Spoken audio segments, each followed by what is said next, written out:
Bonjour à tous, aujourd'hui nous allons parler carburateur de moteur de tondeuse et tracteur tondeuse ou encore autoporté.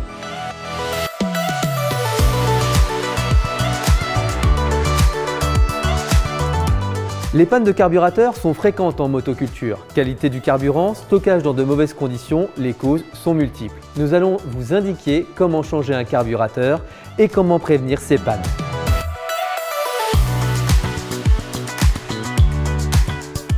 Nous allons réaliser un remplacement de carburateur de tondeuse. Pour cela, nous avons besoin d'une pince, 2 clés à 6 pans et d'un carburateur de remplacement. La première étape, c'est la mise en sécurité de la tondeuse. Pour cela, on va déconnecter la bougie. La seconde étape, c'est de vidanger le réservoir à essence ou encore fermer le robinet essence s'il y en a un. La prochaine étape, c'est de démonter le lanceur ou la volute si le carburateur n'est pas accessible. Il s'agit de la partie haute. Ensuite, il suffit de retirer le boîtier du filtre à air.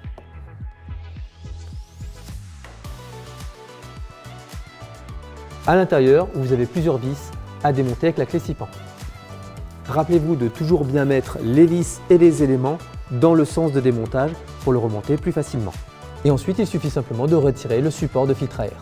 Pour déconnecter le réservoir d'essence au carburateur, il faut enlever la durite et pour cela, on va utiliser une pince. Il suffit de prendre le collier avec la pince, de serrer fort pour le libérer. Et ensuite, il faut retirer le carburateur délicatement. Un carburateur est actionné avec soit une tringle, soit un ressort. Pour cela, il suffit simplement de l'enlever délicatement.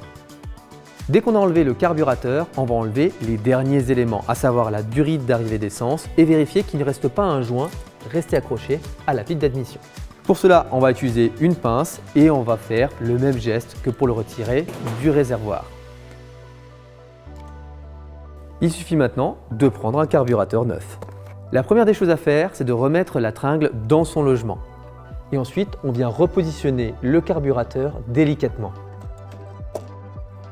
Puis on remet la durite d'arrivée d'essence.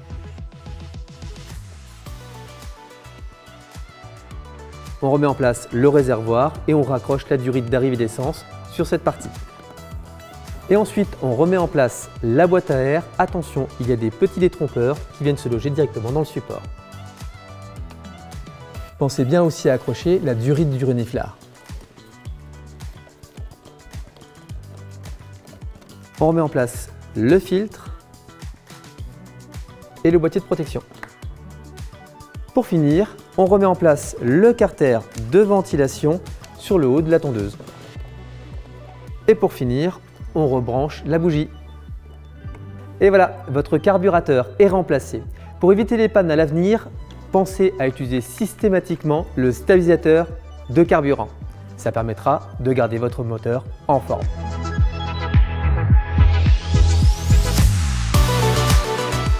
Nous allons procéder au remplacement d'un carburateur d'une autoportée. Pour cela, vous avez besoin de différents outils, à savoir un tournevis cruciforme, un tournevis plat, une pince plate, un jeu de douille et forcément un nouveau carburateur.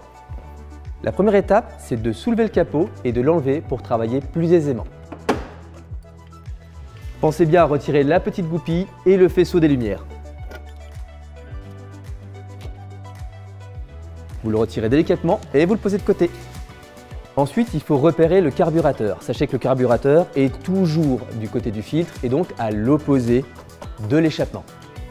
On va enlever le petit capot et procéder au retrait du filtre à air. Pensez à bien le soulever pour pouvoir le sortir de son logement.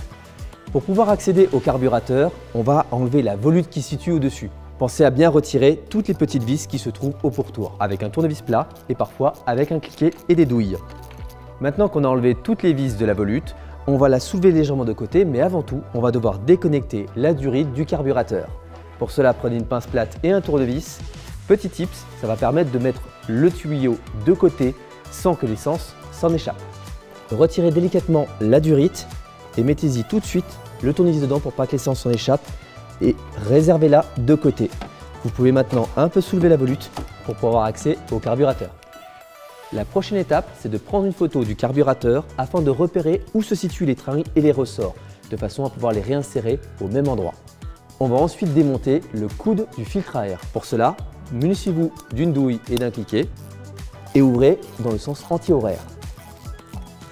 Dès que vous avez enlevé les écrous, retirez le coude du filtre à air. Une fois le coude du filtre à air retiré, vous allez découvrir les deux goujons. Ce sont deux grandes tiges filetées qui traversent le carburateur et qui permettent de le maintenir. Dévissez-les délicatement.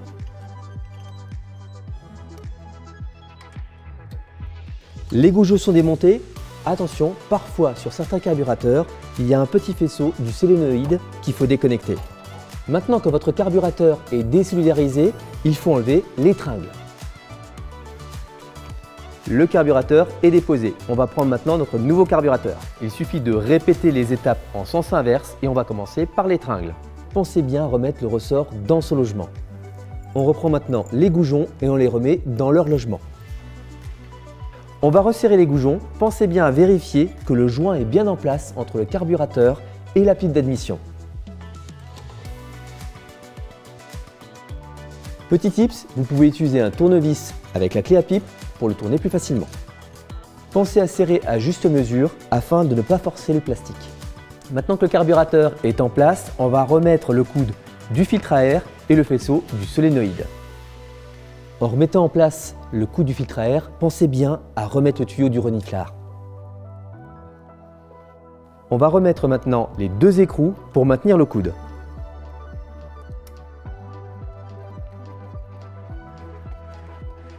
Maintenant que le coude est en place, on va remettre la durite d'essence. On remet en place le collier. On continue en fixant la volute sur le moteur. Et pour finir, on va remettre en place le filtre à air.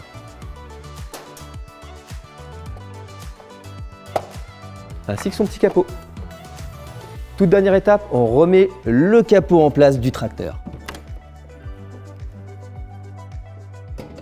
N'oubliez pas de remettre la petite goupille et le faisceau de lumière. On referme le capot et votre carburateur est changé.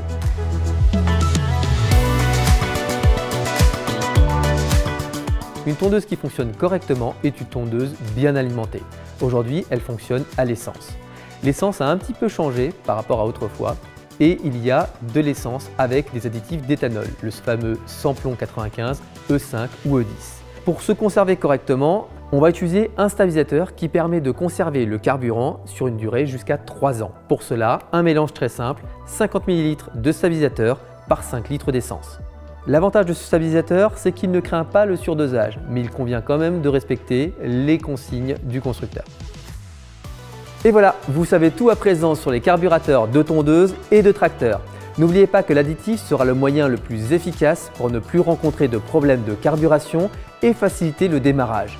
Les joints usés doivent être remplacés systématiquement et une photo de la position d'étringle et ressort sur le carburateur sera d'une aide précieuse.